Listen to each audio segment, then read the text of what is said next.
சோழன் அப்படிங்கிறவர் ஒரு கதை எழுதியிருக்கார். அந்த கதையை தான் உங்களுக்கு படித்து காட்டலாம் அப்படின்னு நினச்சிட்ருக்கேன். இது 12ஆம் வகுப்பு பாடத்தில் இந்த கதையை கொடுத்துருக்காங்க. ஏன்னா அந்த மாணவர்களுக்கு ஒரு விழிப்புணர்வு கொடுக்கணும். அவங்க தான் எல்லாத்துலேயும் முதன்மையானவர்களாக இருக்கணும். ஏனென்றால் இளைஞர்களால் தான் இந்த நாடு செழிக்க முடியும். அதை நம்முடைய நாட்டை தூக்கி நிறுத்தக்கூடிய ஆற்றல் இளைஞர்களுக்கு இருக்குது. இந்த கதையினுடைய கருத்து அதுதான். கதை இயல்பான ஒரு கதை. மழை இப்போ தான் நமக்கு மழை பெய்திருக்கிறது. இந்த மழையை பற்றி தான் அந்த கதையில் அந்த உத்தம சோழன் அப்படிங்கிற எழுத்தாளர் சொல்ல வர்றாரு. ஐப்பசி மாதம், இந்த தீபாவளி மாதம்லாம் போச்சு பாருங்கள். இப்போ கார்த்திகை வந்துட்டதில்ல, இதுக்கு முந்தின மாதம் ஐப்பசி மாதம். ஏனென்றால் தமிழ் மாதங்கள் கூட நிறைய பேருக்கு தெரிய மாட்டேங்குது. ஐப்பசி மாதம் அடைமழை அப்படின்னு சொல்லுவாங்க. நல்ல மழை பெய்யும் ஐப்பசி மாதம். அப்போ என்ன ஆகுதுன்னா, நல்ல மழை பெய்யுது, நிழல் மாதிரி ஒரு சூரிய வெளிச்சம். என்ன பண்ணுறாரு, வளவன் ஆற்றின் வடகரையில் நின்று கொண்டு வடக்கு திசையை பார்க்குற மருதனுக்கு அப்படியே திக்குன்னு இருக்குது. என்ன ஆச்சு அப்படின்னா, கண்ணு கட்டிய தூரம் வரைக்கும் பச்சை பசேல்னு வயல்வெளிகள் கிடக்கு. நல்லா அடர்ந்த பச்சை நிறத்துக்கு நடுவில் ஒரு தீவு மாதிரி அந்த ஊர் மக்கள் எல்லாம் குடியிருக்காங்க. அந்த ஊருக்கு வெளியில் தான் பெரிய இந்த பச்சை பசேல் என்ற வயல் பரப்பு இருக்குது. மழை பெஞ்சிருக்கு. அதனால் என்ன ஆயிடுச்சு, தண்ணி நிறையா இருக்குது. அப்போ தான் நடவு நட்டுருக்காங்க. நடவு நடுதல் அப்படின்னா அந்த நெற்பயிர் வளரணும் அப்படிங்கிறதுக்காக அந்த நாற்றை எல்லாம் பறித்து கொண்டு போய் நட்டு வச்சுருக்காங்க. ஒரு 10 நாள் ஆயிருக்கும். இளம் பயிர். அப்போ தான் அது மண்ணில் வேர் ஊன்றி பசுமை பிடிக்கக்கூடிய ஒரு காலம். அந்த மழையில் அந்த பயிர்கள் எல்லாம் கிடக்குது. அந்த சமயத்தில் வானொலி நிலையத்திலேருந்து காலையிலேயே ஒரு அபாய அறிவிப்பு ஒன்று வருது. வங்கக்கடலில் உருவான காற்றழுத்த தாழ்வு மண்டலம் ஒன்று நாகப்பட்டினத்திற்கு தென்கிழக்கே 500 கிலோமீட்டர் தூரத்தில் மையம் கொண்டுள்ளது. இது மேலும் வலுப்பெற்று மேற்கு வடமேற்காக நகரக்கூடும். இதன் விளைவாக அடுத்த 48 மணி நேரத்தில் நாகப்பட்டினம், கடலூர் உள்ளிட்ட கடலோர பகுதிகளில் பலத்த மழை பெய்யக்கூடும் அப்படிங்கிற அந்த செய்தியை அந்த மருதன் கேட்குறான். கேட்ட உடனே இது எப்போதுமே வழக்கமாக வரக்கூடிய செய்தி தான். மழை வந்துட்டுது அப்படின்னா நாகப்பட்டினத்து பக்கமெல்லாம் கடற்கரை ஓர பகுதிகளெல்லாம் காற்று வரும், மழை பெய்யும், இந்த விவசாய நிலம் பாதிக்கப்படும் அப்படிங்கிறது இயல்பாக கேட்டுக்கிட்டு வர்றது தான். ஆனாலும் காவிரியின் கடைமடை அப்படின்னா கடைசியாக அந்த பகுதிகளில் தான் தண்ணி போகும். மேட்டுலேருந்து வரக்கூடிய தண்ணி அந்த பக்கம்தான் வரும். அவங்கெல்லாம் என்ன பண்ணுறாங்க, குருவை பயிர் போனாலும் போயிட்டு போகுது, சம்பா பயிருக்காது வரட்டும் அப்படின்னு அவங்க நினைக்கும்போது இந்த மழையால் என்ன ஆயிடுச்சு அப்படின்னா, ரொம்ப எப்படி அந்த பயிர்களை காப்பாற்றுவது அப்படிங்கிறதே அவங்களுக்கு பெரிய கவலையாக இருக்குது. இன்னும் ஒரு நாள் மழை அடித்து பொழிஞ்சுது அப்படின்னா எல்லாமே அழுகி போயிடும். அதுக்கப்புறம் பயன் கிடையாது. திரும்ப புதுசாக நடணும். அதை யாரும் நடவு செய்ய முடியாது. ஏன்னா இதுக்கே ஏகப்பட்ட பணம் தேவைப்படும். அதுக்கு கடனை வாங்கி அப்படி இப்படி கஷ்டப்பட்டு தான் அவங்க நடவு செய்கிறாங்க. ஏற்கனவே அவங்க சோற்றுக்கு கஷ்டப்பட்டுக்கிட்டே இருக்கிறவங்க. அதனால் இந்த மருதன் என்ன பண்ணுறது அப்படின்னு தெரியாமல் இந்த வடிய வேண்டிய தண்ணியெல்லாம் வடிஞ்சிட்டுது அப்படின்னா ஒன்றும் கஷ்டம் இல்லை. அப்போ என்ன பண்ணுறாரு, அந்த தண்ணி வடியக்கூடிய அந்த மதகில் போய் பார்க்கும்போது மதகின் கீழ்குமிழி மட்டுமல்ல, அந்த ஊரை சுற்றி வளைத்து ஓடி வரும் 3 மைல் நீள வடிகால் எல்லாமே அப்படியே தடுத்து நிறுத்தின மாதிரி காட்டாமணக்கு செடி, நெய்வேலி காட்டாமணக்கு செடி வளர்ந்து கிடக்கு. அந்த தண்ணி போகிற இடம் முழுவதும் ஆக்கிரமிச்சிட்டு கிடக்கு. பயிர்கள் மூழ்காமல் மொத்த கிராமமும் தப்பிச்சுக்கணும் அப்படின்னா ஒரு வழி, இந்த காட்டாமணிக்கு செடியெல்லாம் பிடுங்கி போட வேண்டியது தான். அதெல்லாம் எடுத்து போட்டுட்டு அந்த தண்ணி உபரி நீர் வெளியில் போகிறதுக்கு வழி ஏற்படுத்தி கொடுத்துட்டா அந்த பயிர்களை எல்லாம் காப்பாற்றிடலாம். அவனுக்கு ஒரு சந்தோஷம் வருது அந்த மருதனுக்கு. உடனே இதை எப்படி நம்ம பண்ணுறது, இது எல்லாத்தையும் பிடுங்கி எறிய முடியுமா, அவ்வளோ ஈஸியான வேலையா இது அப்படின்னு யோசிக்கிறான். அது எப்படி அவ்வளோ சீக்கிரம் அவ்வளோ செடியையும் பண்ண முடியும், பிடுங்கி போட முடியும் அப்படின்னு நினச்சிக்கிட்டே தூரத்தில் பார்க்கும்போது அங்கே மாரிமுத்து அப்படின்னு ஒருத்தர் என்ன பண்ணுறாரு, மீன் பிடிச்சிக்கிட்டு இருக்காரு அங்கே. உடனே இந்த மருதனை அவர் திரும்பி பார்த்துட்டு கேட்குறாரு, என்ன அப்படின்னு கேட்குறாரு. உடனே அந்த மருதன், இந்த சனியம் பிடிச்ச காட்டாமணக்கு செடியால் தான் தண்ணியே வடிய மாட்டேங்குது அப்படின்னு சொன்ன உடனே, ஆமாம் யார் இல்லைன்னா, அதில் நம்ம ஊர் வடிமதகு இருக்கே, அது வெள்ளைக்காரங்காலத்தில் கட்டுனது, ரொம்ப டெக்னிக்காக இருக்கும். கடலே திரண்டு வந்தால் கூட சரி, எல்லாமே அது மதகு வழியாக வெளியே போயிடும் அப்படின்னு சொன்ன உடனே அந்த மாரிமுத்து, யார் இல்லைன்னா அப்படின்னு கேட்குறாரு. ஊர்க்காரங்க எல்லாரும் ஒன்று சேர்ந்தோன்னு வச்சுக்க, ஆளுக்கு ஒரு செடின்னு பிடுங்கினா கூட ஒரே நாளில் இந்த வாய்க்காலை சுத்தப்படுத்திடலாம், தண்ணியும் கடகடன்னு வடிஞ்சிரும் அப்படின்னு சொன்ன உடனே அந்த மாரிமுத்து இந்த மருதனை அப்படியே மேலேயும் கீழையுமா பார்த்துட்டு மறுபடியும் தான் கையில் வச்சுருந்த அந்த மீன் வலையை அந்த மீன் பிடிக்கிறதுக்கு உள்ளே போடுறான். உடனே மருதனுக்கு ரொம்ப கோபம் வருது. என்ன நம்ம எவ்வளோ முக்கியமாக சொல்கிறோம், எதை பற்றியுமே கவலைப்படாமல் மறுபடியும் அந்த தண்ணிக்குள்ளே போடுறாரு அப்படின்னுட்டு, ஏண்டா மாதிரி நான் சொன்னது உங்ககிட்ட தான், நீ சாஞ்சிக்கிட்டு இருக்கிற பனைமரத்துக்கிட்டையா சொன்னேன் அப்படின்னு கேட்ட உடனே, தெரியுது ஏதாவது நடக்கிற காரியமாக இருந்தால் பதில் சொல்லலாம், நீ போகாத ஊருக்குள்ளே வழி கேட்குற, நான் என்ன சொல்ல முடியும் அப்படின்னு கேட்டான். எதுடா நடக்காத காரியம்? சரி சரி, எதுக்கு இப்படி கோவப்படுற, முதல்ல ஊரை ஒன்று கூட்டி காரியத்தை ஆரம்பி, மற்றதெல்லாம் நீயே தெரிஞ்சுக்குவ அப்படிங்கிறான். சே, நீ எல்லாம் ஒரு மனுஷனா, உங்ககிட்ட வந்து நான் சொன்னேன் பாரு, என்ன சொல்லணும் அப்படின்னு கோபமாக சொல்லிட்டு மருதன் நடக்க ஆரம்பிக்கிறாரு. கணுக்கால் அளவுக்கு தண்ணி நிற்கிற நடைபாதை வரப்புலையே கணுக்கால் வரைக்கும் தண்ணி. அப்படியே வேட்டியை மடித்து கட்டிக்கிட்டு அப்படியே நடந்து போகும்போது அந்த சேறு அந்த கட்டியிருக்கிற துணி மேலெல்லாம் படுது. அப்படியே வழியில் வீரன் கோயில் குளம், வந்து கரை நடுக தண்ணீர் குளியல் அப்படியே நிற்கக்கூடிய அந்த தென்னை மரம், அப்படியே அதையெல்லாம் வேடிக்கை பார்த்துக்கிட்டு அப்படியே போயிட்டுருக்கும்போது குளக்கரை மேட்டில் முல்லையம்மா அப்படிங்கிற ஒரு பாட்டியம்மா என்ன பண்ணுறாங்க, புல் அறுத்துக்கிட்டு இருக்காங்க. அதை பார்த்த உடனே அந்த மருதனுக்கு, ஏ ஆத்தா, இந்த அடித்து ஊற்றுற மழையில் கூட புல் அறுக்க வந்துட்டியாக்கும், நீ ஆடு மாடு வளர்த்தாதான் உன் வயிற்றுக்கு சோறு கிடைக்குமாக்கும் அப்படின்னு மருதன் கேட்குறான். கிழவி மருதனை பார்த்துட்டு, போடா போக்கத்தவனை, சோத்துக்கு வக்கு இல்லாமல் இல்லைடா, கையை காலை மடக்கிக்கிட்டு வீட்டுக்குள்ளேயும் முடங்கி கிடந்தா சோறு எப்படிடா வயிற்றுக்குள்ளே இறங்கும்? அடேங்கப்பா, கோவத்தை பாரு. சரி சரி, உங்கள் வீட்டுக்காரர் எங்கம்மா? எதுக்கு? அதோ அந்த பூவரசு மரத்தை பாரு, அங்கே ஆட்டுக்கு தழை உடச்சிக்கிட்டு இருக்காரு. அந்த பாட்டிக்கு ஒரு 70 வயசு இருக்கும், அதை விட ஒரு 5 வயதாவது அந்த அவங்களோட கணவருக்கு இருக்கும். அவர் பூவரசு மரத்து உச்சியில் ஏறி நின்றுட்டு ஆட்டுக்கு இது தழை ஒடிச்சிக்கிட்டு இருக்காரு. அப்போ அந்த மருதன் நினச்சி பார்க்கும்போது ரொம்ப ஆச்சரியமாக இருக்குது. அந்த பெரியவர் காளியப்பன் இருக்காரு, அவர் தான் ஊர்லேயே பெரிய மராஸ்தார். நிறைய நிலம் நீச்சல்லாம் இருக்குது, வீடு வாசல்லாம் இருக்குது, ஆள் அம்பு எல்லாமே இருக்குது. இதே மாதிரி வேறு யாருக்காவது இருந்திருந்தா அவங்க இந்த மாதிரி வந்து ஆட்டுக்கு தழை ஒடிக்கவும் மாட்டாங்க, இந்த பாட்டியம்மா மாதிரி புல்ல இருக்கவும் மாட்டாங்க. ஆனால் இவர் இப்போவும் இப்படிப்பட்ட ஒரு உழைப்பாளியாக இருக்காரு அப்படின்னு இந்த மருதனுக்கு ரொம்ப ஆச்சரியம். உடனே இந்த மருதன் என்ன பண்ணுறாரு, அந்த காளியப்பனை பார்த்துட்டு, பெரியப்பா அப்படின்னு குரல் கேட்டோன்னே அவர் மேலே இருக்கிறவர் பார்க்குறாரு. தலையில் முண்டாசு, நல்லா வேட்டியை மடித்து கோவணக்கட்டு கட்டியிருக்காரு, பூவரசு கலையை ஒதுக்கிட்டு, யார் இது? நான் தான் மருதேன்.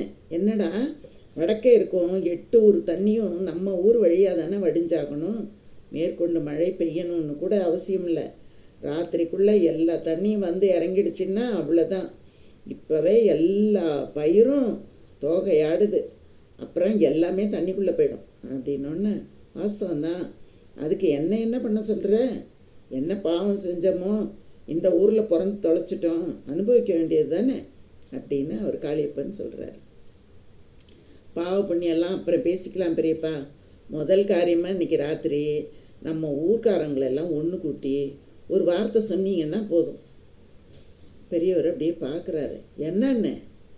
விடிஞ்சதும் வீட்டுக்கு ஒரு ஆள் அருவாளும் மம்புட்டியுமா வாய்க்காக்கரைக்கு வந்துடணும், ஒரு செடி புல் பூண்டு இல்லாமல் அரிச்சு எடுத்துகிட்டு பொட்டு தண்ணி இல்லாமல் எல்லாம் வெளியில் போயிடும் அப்படின்னு நீங்கள் சொல்லணும் அப்படின்னோன்னு அவர் மெதுவாக மரத்துலேருந்து இறங்குறாரு. இறங்கிட்டு, ஏண்டா மருதா, உனக்கு விவரம் தெரிஞ்சு நம்ம ஊர் பயல்வோ எந்த நல்ல காரியத்துக்காவது ஒன்று சேர்ந்துருக்கானுல? மூளைக்கு ஒருத்தனா முடுக்கிட்டுல போவானுங்க. சொல்கிற விதத்தில் சொன்னால் எல்லாரும் கேட்பாங்க. அதுலேயும் உங்கள் பேச்சுக்கு மதிப்பு ரொம்ப ஜாஸ்தி. யோசிக்காதீங்க பெரியப்பா, ஒரு நாள் தாமதித்தாலும் ஊரே பாழாக போயிடும். மருதனின் கவலையும் பதப்பதப்பும் கிழவருக்கு ஒரு மாதிரி தான் இருக்குது. இருந்தாலும் அவர் யோசித்து பார்க்குறாரு. இவன் சொல்கிற மாதிரி ஊரானையெல்லாம் கூப்பிட்டு சொன்னால் கேட்பானுங்க தான். ஆனால் நாம் முன்னுக்கு நின்று சொல்கிறப்போ அது இது 1000 2000ன்னு செலவு வைப்பானுங்க. அப்படி செய்யணும்னு என்ன மொட நமக்கு? எல்லாருக்கும் ஆவறது நமக்கும் ஆகிட்டு போட்டும்.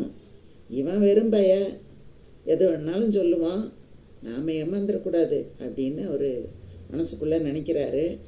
உடனே நினச்சிக்கிட்டு அப்படியே நெத்தியை தேய்ச்சிக்கிட்டே சொல்கிறாரு, ஏண்டா மருதா, ஊரில் எத்தனை பயலுவோ இருக்கானுவான். ஆனால் உனக்கு வந்த அக்கறை எவனுக்காவது வந்துச்சா?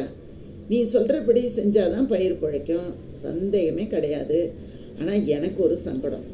நாளைக்கு காலையில் பலன்னு விடியறப்ப வானமாதேவியில் கட்டி கொடுத்துருக்கிற என் மக வீட்டில் இருக்கணும். குடும்பத்தோட வில்வண்டியில் போகிறோம். அங்கே பேத்திக்கு தலை சுற்றுறாங்க. திரும்பி வர 3 நாள் ஆகும். அதான் பார்க்குறேன். உடனே மருதன் சொல்கிறான், பரவாயில்ல பெரியப்பா, நீங்கள் போயிட்டு வாங்க அப்படின்னு சொல்லிட்டு திரும்பி பார்க்காம நடக்க ஆரம்பிக்கிறான். அப்படி போயிட்டுருக்கும்போது எதிர்க்க பிரேம்குமார் அப்படிங்கிற ஒருத்தனை பார்க்குறான். பார்த்த உடனே அந்த பிரேம்குமார் யாருன்னா அந்த ஊர்லேயே முதல் பட்டதாரி. அவனுக்கு வந்து நாகூர் பிச்சைன்னு தான் பேர் வச்சுருக்காங்க அவங்க அம்மாவும் அப்பாவும். இவன் கொஞ்சம் வளர்ந்தப்புறம் என்ன பண்ணிட்டான், அந்த பேரை மாற்றி பிரேம்குமார்னு வச்சுக்கிட்டான். மன்றங்கள்லாம் வச்சு நடத்துகிறான். எப்போ பார்த்தாலும் ஏதாவது துருன்னு ஏதாவது ஒரு வேலை பண்ணிகிட்டு இருப்பான். அவனை பார்த்த உடனே மருதனுக்கு ஒரே சந்தோஷம். இவங்கிட்ட சொன்னால் எல்லாத்தையும் செஞ்சுருவான் அப்படின்ட்டு இப்படி போய் வழியில் போய் அப்படின்னு நிற்கிறான். நின்னோடனே அந்த பிரேம்குமார் என்னென்ன அப்படின்னு கேட்டவுடனே இந்த மருதன் நடந்தது எல்லாத்தையும் சொல்கிறான். கொஞ்ச நேரம் யோசிக்கிறான் அந்த பிரேம்குமார். யோசிச்சுட்டு சொல்கிறான், மருதண்ணே, நீங்கள் சொல்கிற வேலையை செய்யறதுக்கு பிடபிள்யூடின்னு கவர்மெண்ட்டில் ஒரு டிபார்ட்மெண்ட்டே இருக்குது. நாளைக்கு காலையில் அவங்கள பார்த்து ஒரு பெட்டிஷன் கொடுத்துட்டோன்னு வச்சுக்கோங்களேன், அவங்க வந்து செய்ய போகிறாங்க. நான் கூட நாளைக்கு என்ஜினியரை பார்த்து சொல்லலான்னு இருக்கேன். எனக்கு மூச்சு விட கூட நேரம் இல்லை, ரொம்ப வேலை. எங்கள் தலைவருக்கு வேறு பிறந்த நாள் வருதா, அதுக்கு வேறு நாங்கள் அன்னதானம் பண்ணணும், ரத்த தானம் பண்ணணும் அப்படின்னு நிறைய வேலை இருக்குது. ரசிகர் மன்றத்துக்கு நான் தான் தலைவர்னு உனக்கு தெரியும் தானே, அதனால் எல்லாம் செய்யலாம், எல்லாம் முடியட்டும், அவரோட பிறந்தநாள் விழாலாம் முடியட்டும், நான் செய்கிறேன் அப்படின்னு சொல்லிட்டு அவன் போயிடும். அதுக்கப்புறம் அந்த மருதனால் என்ன பண்ணுறதுன்னே தெரியல. ஒருத்தர் விடாமல் ஒவ்வொருத்தர்கிட்டையும் சொல்கிறான். யாரும் அவன் சொல்கிறத காது கொடுத்து கேட்கவே இல்லை. நேராக வீட்டுக்கு போகிறான். ரொம்ப அழுத்து போகுது, மனசுக்கு ரொம்ப வருத்தமாக இருக்குது. வீட்டுக்கு போனவுடனே அவனோட மனைவி அல்லி என்ன பண்ணுறா, ஓடி வந்து, ஏன் என்னமோ மாதிரி இருக்க, உடம்பு சரியில்லையா அப்படின்னு சொல்லிட்டு அவனோட கழுத்து, அவனோட முகம் இதெல்லாம் தொட்டு பார்க்குறா. உடம்புக்கு ஒன்றும் இல்லை, மனசு தான் ஏதோ அப்படிங்கிறான் அவன். உடனே அவன் சொல்கிறா, வந்து அப்போ தான் சோறு வடிச்சிருக்காவ. அந்த வடித்த கஞ்சியில் 2 கல் உப்பை போட்டு கலக்கி எடுத்துகிட்டு வந்து, இந்தா இதை குடி, சூடாக இருக்குது அப்படின்னு குடிக்கிறான். அவன் குடித்ததுக்கப்புறம் என்ன விஷயம் சொல்லு அப்படின்னு கேட்குறான். அவன் எல்லா விஷயத்தையும் சொல்கிறான். இவளுக்கு அவனை பார்த்துட்டு சிரிக்கிறதா அழுவுறதான்னு தெரியல. அப்போ அவள் கேட்குறா, ஏமாம்மா, தெரியாமல் தான் கேட்குறேன், நீ நட்டு போட்டிருக்கிற நிலம் ஏதாவது பாழா போதா என்ன? நமக்கு தான் ஒரு பொட்டு நிலம் கூட இந்த ஊரில் கிடையாது. இந்த ஊர் இல்லைன்னா இன்னொரு ஊர் இருக்கிற நிலத்தில் நமக்குன்னு சொல்லிக்க ஒன்றுமே கிடையாது. நம்ம கையும் காலும் தான் நம்மளோட சொத்து. இப்படி இருக்கும்போது நீ எதுக்கு மாமா இவ்வளோ கவலைப்படுற, போய் வேலையை பார்ப்பியா அப்படின்னு சொல்லிட்டு அவள் போகிறான். இவனுக்கு என்ன பண்ணுறதுன்னே தெரியல. அப்போ அந்த கதையில் பாருங்கள், ஒன்றுமே இல்லை அவனுக்கு அந்த ஊரில். ஆனால் அந்த ஊரை காப்பாற்றணுன்னு அவன் எவ்வளோ துடிக்கிறான் பார்த்தீங்களா. இந்த இடத்துல அந்த மனித இந்த மற்ற எல்லாரையும் காப்பாற்ற வேண்டும் என்ற ஒரு குணம் இயல்பாகவே அவனுக்கு வந்திருக்கு பாருங்கள். அதோடு அவன் உட்காந்துருக்கும்போது அவனுக்கு முன்னால் அவன் என்ன பண்ணுறா, சோறு போடுறா. நல்லா மொச்சக்கொட்டை போட்டு காரக்குழம்பு வச்சு முட்டையை வேக வச்சு வைக்கிறா. அவனுக்கு எதுவுமே அந்த வாசனை ஒன்றுமே தெரியல. ஒரு மிஷின் சாப்பிட்ற மாதிரி சாப்பிட்டுட்டு போய் படுத்துடுறாங்க. 2 பேரும் படுத்துடுறாங்க. காலையில் பார்க்குறா மருதனை காணும். எங்கே போனார் இவர் அப்படின்னு சொல்லிட்டு யோசிக்கிறா. ஒரு சமயம் தண்ணி வராமல் இருந்தது, அங்கே தான் போயிருப்பாரோ அப்படின்னுட்டு தலைமுடியை இழுத்து அள்ளி சொருகிக்கிட்டு வடிகால் வாய்க்காலை நோக்கி ஓடுறான். ஓடுனா அங்கே அவன் என்ன பண்ணுறான், மருதன் இடுப்பு அளவு தண்ணி சில்லுன்னு இருக்கு அந்த தண்ணி. அந்த தண்ணியில் போய் நின்றுட்டு அந்த காட்டாமணக்கு செடியெல்லாம் வெட்டி வெட்டி மேலே தூக்கி போட்டுக்கிட்டு இருக்கான். அப்படியே அல்லி அவனோட மனைவி தான் அல்லி. அவள் பார்த்தோன்னா ரொம்ப அவளுக்கு கண் கலங்குது. உடனே இப்படி அவன் செய்யும்போது நம்ம எப்படி சும்மா இருக்கிறதுன்னு அவளும் என்ன பண்ணுறா, புடவையை இழுத்து வரிஞ்சு கட்டிக்கிட்டு அவன் அறுந்து போட்டான் பாருங்க அந்த காட்டாமணக்கு இலை, அது எல்லாத்தையும் அந்த செடியெல்லாம் அள்ளி கொண்டு போய் வெளியில் போடுறா. போட்டுக்கிட்டே அவள் சொல்கிறா, நீ சொல்கிறது நிஜந்தான் மாமா, ஊர் நல்லா இருந்தால் தானே நாம் நல்லா இருக்கலாம், அதுக்காக இவ்வளோ நீள வாய்க்கால நானும் வெட்டி சரி பண்ண முடியுமா அப்படின்னு கேட்கும்போது அவன் சொல்கிறான், முதல்ல நம்மளால் என்ன முடியுதோ அதை செய்வோம், அதுக்கப்புறம் மற்றதை பார்க்கலாம் அப்படின்னுட்டு இவன் போட்டுக்கிட்டு இருக்கும்போது அந்த மாரிமுத்து மீன் பிடிச்சிட்டு இருந்தான் பாருங்க, அவன் அதே இடத்துல உட்காந்து மறுபடியும் மீன் பிடிக்கிறவன் இந்த 2 பேரும் செய்கிறத பார்க்குறான். அவனுக்கு மனசு கேட்கவே இல்லை. உடனே அவன் என்ன பண்ணுறான், அந்த தூண்டில் தூக்கி ஒரு பக்கம் போட்டுட்டு அவனும் வேட்டியெல்லாம் இழுத்து கட்டிக்கிட்டு அங்கேருந்து வந்து இந்த காட்டாமணக்கு செடியை அரிஞ்சு போட்டு தூக்கி போட ஆரம்பிக்கிறான். கொஞ்ச நேரம் ஆச்சு. அவன் போடுறவன் சொல்கிறான், நாசமாக போகிற செடிங்க தரையிலையும் மண்டுது தண்ணியிலையும் மண்டுது, எங்கே தான் வந்துச்சோ எங்கள் வயிற்றுச்சலை கொட்டிக்கிறதுக்கு அப்படின்னு திட்டிக்கிட்டே அந்த செடியெல்லாம் எடுத்து போட்டுக்கிட்டே இருக்கான். அந்த சமயத்தில் அந்த பக்கம் அந்த வண்டி வருது. இந்த காளியப்பன் இருந்தாரே அவரோட வண்டி வந்தவர் அப்படியே பார்க்குறாரு. இவங்க 3 பேரும் அந்த காட்டாமணக்கு செடியெல்லாம் பிடுங்கி போடுறத பார்க்குறாரு. பார்த்த உடனே அவருக்கு ரொம்ப மனசு கஷ்டமாயிடுது. உடனே அதுலேருந்து இறங்கிடுறாரு. இறங்கிட்டு எனக்கு கொஞ்சம் வேலை இருக்குது, வண்டி திரும்ப வீட்டுக்கே போட்டோம், அப்புறம் நான் பார்த்துக்கிறேன் வெளியூர் போகிறத அப்படின்னு சொல்லிவிட்டு அவரும் அந்த வாய்க்காலில் இறங்கி அந்த செடியெல்லாம் பிடுங்கி போட ஆரம்பிக்கிறாரு. அதுக்குள்ளே அந்த வண்டிக்காரன் போய் ஊரில் எல்லாருக்கிட்டையும் இந்த மாதிரி இங்கே நடக்குது, எல்லோரும் இந்த செடியெல்லாம் பிடுங்கிட்டு இருக்காங்க, காளியப்பனும் அதை பண்ணிகிட்டு இருக்காரு அந்த பெரியவரும் அப்படின்னு போய் சொன்ன உடனே அங்கே இருக்கிற டீ கடை, மாரியம்மன் கோயிலில் உட்காந்துருக்கிறவங்க எங்கெல்லாம் வெட்டி கதை பேசிகிட்டு இருக்காங்களோ அந்த இடத்துல எல்லாம் அந்த வண்டிக்காரன் போய் சொல்லிட்டு போய்கிட்டே இருக்கான். ஊர்க்காரவங்கெல்லாம் பார்க்குறாங்க. கொஞ்சம் ஒரு சில பேருக்கு தயக்கமாக இருக்குது, இருந்தாலும் இவங்கெல்லாம் செய்யும்போது நம்ம எப்படி உட்கார்ந்துருக்கிறதுன்னு மனசு கேட்காம எல்லாரும் ஓடி வந்து வெட்ட தொடங்குறாங்க அப்படின்னு சொல்லி அந்த உத்தம சோழன் என்ற எழுத்தாளர் இந்த கதையை முடிக்கிறார். அவரோட இயற்பெயர் செல்வராஜ், அதுதான் அவரோட இயற்பெயர். இந்த கதையோட பேர் முதல் கல். அதாவது முதல்ல யார் கல் எறிகிறோம் அதுதான் முக்கியம். முதல்ல யார் ஒரு வேலையை எடுத்து செய்கிறோங்கிறது தான் முக்கியம். எடுத்து செய்ய ஆரம்பிச்சிட்டோம் அப்படின்னா நிறைய பேர் நம்ம பின்னால் வருவதற்கு தயாராக இருப்பாங்க. ஆனால் முதல்ல யார் எடுத்து செய்யறது அதை உணர்த்துறதுக்காக தான் இந்த கதையை கொடுத்துருக்காங்க. இளைஞர்களாக இருக்கக்கூடியவர்கள் இந்த மாதிரி பொது தொண்டுகளில் ஈடுபடணும் அப்படிங்கிறது தான் இந்த புத்தகத்தில் இந்த கதையை வைத்திருப்பதன் காரணம் அப்படிங்கிறத எல்லாரும் புரிந்து கொள்ளணும். ஊர் நல்லா இருந்தால் நாம் நல்லா இருப்போம் அப்படிங்கிறது தான் இந்த கதையினுடைய மூலமாக இருக்கக்கூடிய ஒரு வேறான ஒரு முக்கியமான ஒரு கருத்தாகும். தொடர்ந்து பாருங்கள், சப்ஸ்கிரைப் பண்ணி வைங்க. நிறைய இந்த மாதிரி பாடப்புத்தகங்களில் அமைந்த கதைகளை நான் உங்களுக்கு சொல்கிறேன். பெற்றோர்களும் இந்த கதைகளை கேட்டுட்டு பிள்ளைங்க படிக்கும்போது அதை அவங்களுக்கு உணர்த்தினா இன்னும் அந்த பிள்ளைங்க புரிஞ்சுக்கிறதுக்கு நல்லாயிருக்கும். சரிங்களா? நன்றி. தொடர்ந்து பாருங்கள். கருத்துக்கள் ஏதாவது இருந்தால் எழுதுங்க.